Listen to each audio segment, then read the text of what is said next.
പ്രേക്ഷകർക്ക് വിഷ്ണു ക്രിയേഷൻ എന്ന യൂട്യൂബ് ചാനലിലേക്ക് സ്വാഗതം. ക്ഷേമ പെൻഷനുമായി ബന്ധപ്പെട്ട വാർത്തകൾക്ക് നിങ്ങൾ ചാനൽ സബ്സ്ക്രൈബ് ചെയ്യൂ.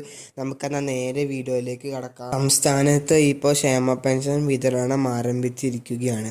62 ലക്ഷം ജനങ്ങൾക്കാണ് ഇപ്പോൾ 1600 രൂപ വെച്ച് ക്ഷേമ പെൻഷൻ ലഭിക്കുന്നത്.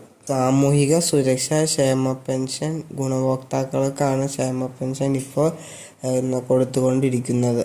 26 ലക്ഷത്തി ജനങ്ങൾക്കാണ് ബാങ്ക് അക്കൗണ്ടുകളിലേക്ക് പൈസ എത്തിച്ചേരുന്നത്. ബാക്കിയുള്ള ആളുകൾക്ക് സഹകരണ സംഘം വഴി വീടുകളിലേക്ക് 1600 രൂപ എത്തിക്കും. 32 ലക്ഷം വരുന്ന ജനങ്ങൾക്കാണ് 1600 രൂപ ക്ഷേമ പെൻഷൻ കൊടുക്കുന്നത്. മാർച്ച് മാസത്തെ ക്ഷേമ പെൻഷൻ വിതരണത്തിനു വേണ്ടിയാണ് ധനകാര്യ വകുപ്പ് കഴിഞ്ഞ ആഴ്ച 817 കോടി അനുവദിച്ചത്.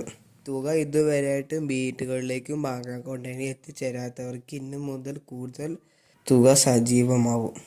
ഇത്രയാണ് ഈ വീഡിയോയിൽ പറയുന്നത്. ഇത്തരം അറിവുകൾക്ക് വേണ്ടി നിങ്ങൾ ചാനൽ സബ്സ്ക്രൈബ് ചെയ്യും, മറക്കാതെ ഷെയർ ചെയ്യൂ.